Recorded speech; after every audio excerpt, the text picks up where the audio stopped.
Hi hello ನಮಸ್ತೆ welcome back to my channel. ನಾನು ರೂಪಾ. ಇವತ್ತು ನಾನು ಒಂದು ಸಿಂಪಲ್ ಆಗಿರೋ ಸ್ಲೀವ್ಲೆಸ್ ಕುರ್ತಿ ಕಟಿಂಗ್ ಸ್ಟಿಚಿಂಗ್ ತೋರಿಸ್ತೀನಿ. ಸೊ ಇದು ಬಂದು ಕಂಪ್ಲೀಟ್ ಆಗಿ ಬಿಗಿನರ್ಸ್ಗೆ ಅಂತ ಮಾಡಿದ್ದೀನಿ. ಏನು ಡಿಸೈನ್ ಇರಲ್ಲ, ತುಂಬಾ ಸಿಂಪಲ್ ಕುರ್ತಿ, ಅದು ಕೂಡ ಸ್ಲೀವ್ಲೆಸ್ ಕುರ್ತಿ. ಇದು ನೋಡೋದಕ್ಕೆ ಸ್ವಲ್ಪ ಮೆಗಾ ಸ್ಲೀವ್ ತರನು ಕಾಣಿಸುತ್ತೆ ಅಂಡ್ ಸ್ಲೀವ್ಲೆಸ್ ಕುರ್ತಿ ತರನು ಕಾಣಿಸುತ್ತೆ. ಸೊ ಈ ಮೆಥಡ್ ಅಲ್ಲಿ ತೋರಿಸಿದೀನಿ, ತುಂಬಾ ಈಸಿ ವೇಲಿ ತುಂಬಾ ಸಿಂಪಲ್ ಆಗಿ ತೋರಿಸಿದೀನಿ. ನೋಡಿ, ಕಂಪ್ಲೀಟ್ ಆಗಿ ಇದಕ್ಕೆ ನಾನು 1.5 ಮೀಟರ್ ಕಾಟನ್ ಫ್ಯಾಬ್ರಿಕ್ ತಗೊಂಡಿದ್ದೀನಿ. ಆಕ್ಚುಲಿ ಇದು ಕಟಿಂಗ್ ಮಾಡಿದಾಗ 1.5 ಮೀಟರ್ ಬೇಕಾಗಿಲ್ಲ, ಆದ್ರೂ ನಾನು ಹೇಳ್ತಿದ್ದೀನಿ ಅಷ್ಟೇ. 1 ಮೀಟರ್ ಮೇಲೆ ಒಂದು 10 ಇಂಚಸ್ ಇದ್ರೂ ಕೂಡ ಆಗತ್ತೆ. ನೋಡಿ, ಫ್ಯಾಬ್ರಿಕ್ ಫಸ್ಟ್ ಈ ರೀತಿ ಟೂ ಫೋಲ್ಡಿಂಗ್ ಮಾಡ್ಕೋಬೇಕು. ಟೂ ಫೋಲ್ಡಿಂಗ್ ಮಾಡ್ಕೊಂಡು ನಾನು ಲೆಂತ್ ವಿಡ್ತ್ 41 ಇಂಚಸ್ ಲೆಂತ್ ತಗೊಂಡಿದ್ದೀನಿ ಅಂಡ್ ವಿಡ್ತ್ ಬಂದು 21 ಇಂಚಸ್ ತಗೊಂಡಿದ್ದೀನಿ. ಆಮೇಲೆ ಇದನ್ನ 4 ಫೋಲ್ಡಿಂಗ್ ಮಾಡ್ಕೊಂಡು ನೀಟಾಗಿ ಈ ಕುರ್ತಿ ಬಾಡಿ ಪಾರ್ಟ್ ಏನಿದೆ ಅದು ನೀಟಾಗಿ ಮಾರ್ಕಿಂಗ್ ಮಾಡ್ಕೋಬೇಕು. ನಾನಿಲ್ಲಿ ತೋರಿಸ್ತಾ ಇರೋದು ಕಂಪ್ಲೀಟ್ ಆಗಿ ಮೀಡಿಯಂ ಸೈಜ್ ಅವ್ರಿಗೆ ಕರೆಕ್ಟ್ ಆಗಿ ಆಗತ್ತೆ. ಒಂದ್ ವೇಳೆ ಸ್ಮಾಲ್ ಆದ್ರೂ ಕೂಡ ಸ್ವಲ್ಪ ಸೈಡ್ ಫಿಟ್ಟಿಂಗ್ ಮಾಡ್ಕೊಂಡ್ರೆ ಸ್ಮಾಲ್ ಸೈಜ್ ಅವ್ರಿಗೂ ಕೂಡ ಆಗತ್ತೆ. ಇಲ್ಲಿ ನಾನು ಶೋಲ್ಡರ್ ಲೆಂತ್ ಬಂದು 6 ಇಂಚಸ್ಗೆ ಮಾರ್ಕಿಂಗ್ ಮಾಡಿದೆ ಅಂಡ್ ಹಾರ್ಮ್ ವಾಲ್ ಬಂದು 7 ಇಂಚಸ್ಗೆ ಮಾರ್ಕಿಂಗ್ ಮಾಡಿ ಹಾರ್ಮ್ ಶೇಪ್ ತೆಗ್ದಿದ್ದೀನಿ.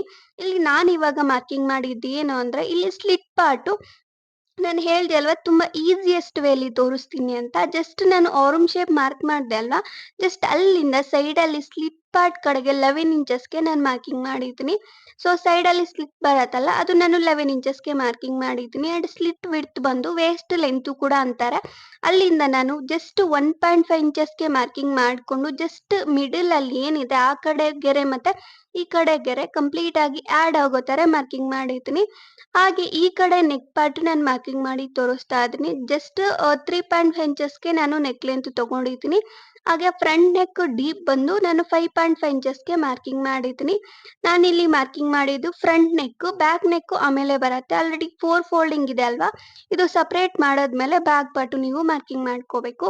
ನೋಡಿ, ಕಂಪ್ಲೀಟ್ ಆಗಿ ಎಕ್ಸ್ಟ್ರಾ ಫ್ಯಾಬ್ರಿಕ್ ಏನಿದೆ ಅದು ಕಟ್ ಮಾಡ್ಕೊಂಡೆ. ಜಸ್ಟ್ ನೀವು ಕಟ್ ಮಾಡಿದಾಗ ಓನ್ಲಿ ಈ ಸಾರಿ ಓನ್ಲಿ ಈ ಆರ್ಮ್ ಶೇಪ್ ಕಡೆದು ಮತ್ತೆ ಈ ಸ್ಲಿಟ್ ಪಾರ್ಟ್ ಕಡೆ ಫ್ಯಾಬ್ರಿಕ್ ಮಾತ್ರ ನೀವು ಕಟ್ ಮಾಡ್ಕೋಬೇಕು. ಕಟ್ ಮಾಡ್ಕೊಂಡು ಎರಡೂ ಪೀಸಸ್ ಈ ರೀತಿ ಸಪರೇಟ್ ಮಾಡ್ಕೋಬೇಕು. ಬೋತ್ ಫ್ರಂಟ್ ಮತ್ತೆ ಬ್ಯಾಕ್ ಏನಿದೆ ಇದು ಸಪರೇಟ್ ಮಾಡಿದ್ದೀನಿ. ಇಲ್ಲಿ ನಾನು ಬ್ಯಾಕ್ ಪಾರ್ಟ್ ತೋರಿಸ್ತಿದ್ದೀನಲ್ಲ, ಬ್ಯಾಕ್ ಪಾರ್ಟ್ ನೆಕ್ ಲೆಂತ್ ಒಂದು ಸೇಮ್ ಬರುತ್ತೆ. 3.5 ಇಂಚಸ್ಗೆ ಮಾರ್ಕಿಂಗ್ ಮಾಡಿದ್ದೀನಿ ಅಂಡ್ ಡೀಪ್ ಬಂದು 3 ಇಂಚಸ್ ಇಟ್ಟಿದ್ದೀನಿ. ನಾನು ಅವಾಗೆ ಫ್ರಂಟ್ ಪಾರ್ಟ್ಗೆ ಸೇಮ್ ನಾನು ನೆಕ್ ಲೆಂತ್ ಏನ್ ಮಾರ್ಕಿಂಗ್ ಮಾಡಿದ್ದೀನಿ ಅದೇ ತರಾನೇ ಬ್ಯಾಕ್ ಪಾರ್ಟ್ಗೂ ಕೂಡ ಮಾರ್ಕಿಂಗ್ ಮಾಡ್ದೆ.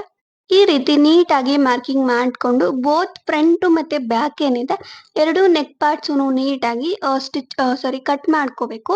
ಕಟ್ ಮಾಡ್ಕೊಂಡು ಫ್ರಂಟ್ ಪಾರ್ಟ್ ಮಾತ್ರ ಹಾರ್ಮ್ ಶೇಪ್ ಒಂದು 1/2 ಇಂಚು ತೆಗಿಬೇಕು. ನಿಮಗೆ ಸ್ವಲ್ಪ ಐಡಿಯಾ ಇರ್ಲಿ ಅಂತ ನಾನು ಈ ಸ್ಲಿಟ್ ಪಾರ್ಟ್ ಲೈಟ್ ಆಗಿ ಕಟ್ ಮಾಡಿದೆ. ನೀವು ಸೈಡ್ ಫಿಟ್ಟಿಂಗ್ ಮಾಡಿದಾಗ ಸೊ ಸ್ಲಿಟ್ ಪಾರ್ಟ್ ಕಡೆಗೆ ನೀಟಾಗಿ ಸೈಡ್ ಫಿಟ್ಟಿಂಗ್ ಮಾಡ್ಕೋಬೇಕು. ನಾನು ಏನ್ ಮಾರ್ಕಿಂಗ್ ಮಾಡಿದ್ದೀನಿ 1.5 ಇಂಚಸ್ ಅಲ್ಲಿಗೆ ಕರೆಕ್ಟ್ ಆಗಿ ಸ್ಲಿಟ್ ಪಾರ್ಟ್ ನೀವು ಸೈಡ್ ಫಿಟ್ಟಿಂಗ್ ಮಾಡ್ಕೊಂಡು ಸ್ಟಿಚಿಂಗ್ ಮಾಡ್ಕೋಬೇಕು. ನೋಡಿ, ನಾನು ಕಂಪ್ಲೀಟ್ ಆಗಿ ಇಲ್ಲಿಗೆ ಬಾಡಿ ಪಾರ್ಟ್ ಕಟಿಂಗ್ ಮಾಡಿದ್ದೀನಿ. ಇವಾಗ ಇದಕ್ಕೆ ನೆಕ್ ಪಾರ್ಟ್ ಏನಿದೆ ನೆಕ್ ಪಟ್ಟೀಸು ಅಟ್ಯಾಚ್ ಮಾಡ್ಕೋಬೇಕು. ನಿಮಗೆ ಬೇಕು ಅಂದ್ರೆ ಲೈನಿಂಗು ಕೂಡ ಅಟ್ಯಾಚ್ ಮಾಡ್ಕೋಬಹುದು, ಬಟ್ ನಾನು ಲೈನಿಂಗ್ ಏನು ಅಟ್ಯಾಚ್ ಮಾಡ್ತಿಲ್ಲ. ಫಸ್ಟೇ ಹೇಳ್ದೆ ಅಲ್ವಾ ತುಂಬಾ ಸಿಂಪಲ್ ಆಗಿ ಈಸಿ ವೇಲಿ ತೋರಿಸ್ತೀನಿ ಅಂತ. ನಾನು ಲೈನಿಂಗ್ ಏನು ತೋರಿಸ್ತಿಲ್ಲ, ಜಸ್ಟ್ ನಾರ್ಮಲ್ ಆಗಿ ಇದಕ್ಕೆ ಪಟ್ಟಿ ತರ ಒಂದು ಕಟ್ ಮಾಡ್ಕೊಂಡಿದ್ದೀನಿ. ಇದು ಕಟ್ ಮಾಡಿರೋ ವಿಡಿಯೋ ಬೇರೆ ಚಾನಲ್ ಅಲ್ಲಿ ಅಪ್ಲೋಡ್ ಮಾಡಿದ್ದೀನಿ. ಸೊ ಕಂಪ್ಲೀಟ್ ಆಗಿ ತುಂಬಾ ಈಸಿ ವೇಲಿ ಈ ರೀತಿ ಸೇಮ್ ನಮ್ಮ ಸ್ಲೀವ್ ನೆಕ್ ಪಾರ್ಟ್ ಯಾವ ರೀತಿ ಇರತ್ತೋ ಅದೇ ತರಾನೇ ಜಸ್ಟ್ ಒಂದು 1 ಇಂಚು ಈ ರೀತಿ ಫ್ಯಾಬ್ರಿಕ್ ಎಕ್ಸ್ಟ್ರಾ ಇರೋ ತರ ನೀವು ಕಟ್ ಮಾಡ್ಕೊಂಡು ಪಟ್ಟಿಗೆ ಇದನ್ನ ಅಟ್ಯಾಚ್ ಮಾಡ್ಕೋಬೇಕು. ಫಸ್ಟ್ ಅಟ್ಯಾಚ್ ಮಾಡ್ಕೊಂಡು ಆಮೇಲೆ ಇದನ್ನ ಒಳಗಡೆಗೆ ಡಬಲ್ ಫೋಲ್ಡಿಂಗ್ ಮಾಡ್ಕೊಂಡು ಸ್ಟಿಚಿಂಗ್ ಮಾಡ್ಕೋಬೇಕು. ನೋಡಿ, ನಾನು ಕಂಪ್ಲೀಟ್ ಆಗಿ ಸ್ಟಿಚಿಂಗ್ ಮಾಡಿದ್ದೀನಿ. ಎರಡು ನೆಕ್ ಪಾರ್ಟ್ಸ್ ಮತ್ತೆ ಇದು ಹಾರ್ಮ್ ಶೇಪ್ ಏನಿದೆ ಸ್ಲೀವ್ ಪಾರ್ಟ್ ಅದು ಸ್ಟಿಚಿಂಗ್ ಮಾಡ್ಕೋಬೇಕು. ಒಬ್ಬೊಬ್ರು ಅದು ಕಂಪ್ಲೀಟ್ ಆಗಿ ಹಾಗೆ ಫೋಲ್ಡಿಂಗ್ ಮಾಡಿ ಕೂಡ ಸ್ಟಿಚಿಂಗ್ ಮಾಡ್ಬೋದಾ ಅಂತ ಕೇಳ್ತಾರೆ. ಇಲ್ಲ, ಹಂಗೆ ಮಾಡಿದ್ರೆ ವೇರ್ ಮಾಡಿದಾಗ ಒಂಥರ ಕಾಣಿಸತ್ತೆ. ಸೊ ಅದು ಫಿನಿಶಿಂಗು ಚೆನ್ನಾಗಿರಲ್ಲ. ನೀವು ಯಾವತ್ತೇ ಆಗ್ಲಿ ಸ್ಲೀವ್ಲೆಸ್ಸಿಗೆ ಈ ರೀತಿ ಪಟ್ಟಿ ಅಟ್ಯಾಚ್ ಮಾಡ್ಕೊಂಡ್ರೆ ಲುಕ್ ವೈಸ್ ತುಂಬಾನೇ ಚೆನ್ನಾಗಿರತ್ತೆ. ನೋಡಿ, ಕಂಪ್ಲೀಟ್ ಆಗಿ ನಾನು ಏನಿದೆ ಇದು ಶೋಲ್ಡರ್ ಪಾರ್ಟ್ ತೋರಿಸ್ತಿದ್ದೀನಿ.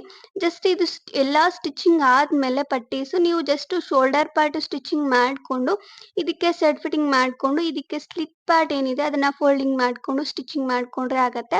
ಸೈಡ್ ಫಿಟ್ಟಿಂಗು ಇಷ್ಟೇ ಅಂತ ಏನಿಲ್ಲ, ನಿಮಗೆ ಎಷ್ಟು ಬೇಕೋ ಅಷ್ಟು ನೋಡ್ಕೊಂಡು ಸೈಡ್ ಫಿಟ್ಟಿಂಗ್ ಮಾಡ್ಕೊಂಡ್ರೆ ಆಗತ್ತೆ.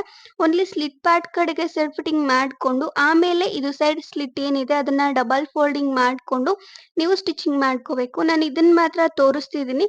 ಇದು ಒಬ್ಬೊಬ್ಬರಿಗೆ ಒಂದೊಂದ್ ತರ ಬರತ್ತೆ, ಅದಕ್ಕೆ ಇದು ನೀಟಾಗಿ ಫಿನಿಶಿಂಗ್ ಚೆನ್ನಾಗಿ ಬರಬೇಕು. ಯಾವತ್ತೇ ಆಗ್ಲಿ ಸ್ಲಿಟ್ ಕುರ್ತೀಸ್ಗೆ ನೀವು ಸೈಡ್ ಅಲ್ಲಿ ಸ್ಲಿಟ್ ಸ್ಟಿಚಿಂಗ್ ಮಾಡಿದಾಗ ನೀಟಾಗಿ ನೋಡ್ಕೊಂಡು ಫಿನಿಶಿಂಗ್ ಚೆನ್ನಾಗಿ ಬರೋ ತರ ನೀವು ಸ್ಟಿಚಿಂಗ್ ಮಾಡ್ಕೊಂಡ್ರೆ ವೇರ್ ಮಾಡೋದಿಕ್ಕೆ ಕರೆಕ್ಟ್ ಆಗಿ ಇರತ್ತೆ.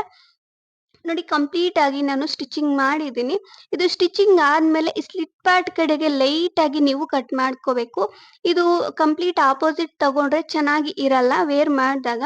ಅದಕ್ಕೆ ಇದು ಲೈಟ್ ಆಗಿ ಕಟ್ ಮಾಡ್ಕೊಂಡ್ರೆ ಅವಾಗ ನಿಮಗೆ ವೇರ್ ಮಾಡಿದಾಗ ಫಿನಿಶಿಂಗು ಚೆನ್ನಾಗಿ ಕಾಣಿಸುತ್ತೆ. ಕಂಪ್ಲೀಟ್ ಆಗಿ ಇಲ್ಲಿಗೆ ಕುರ್ತಿ ರೆಡಿ ಆಯ್ತು. ನಿಮಗೆ ಏನಾದ್ರು ಕುರ್ತೀಸ್ ಅಲ್ಲಿ ಇನ್ನು ಡಿಫ್ರೆಂಟ್ ಟೈಪ್ ಅಲ್ಲಿ ಬೇಕು ಅಂದ್ರೆ ನನಗೆ ಕಮೆಂಟ್ ಮಾಡಿ, ಡೆಫಿನೆಟ್ಲಿ ನಾನು ಅಪ್ಲೋಡ್ ಮಾಡ್ತೀನಿ. ವಿಡಿಯೋ ಇಷ್ಟ ಆಗಿದ್ರೆ ಪ್ಲೀಸ್ ಲೈಕ್ ಮಾಡಿ, ಶೇರ್ ಮಾಡಿ and please subscribe to my channel. Thank you. Thanks for watching.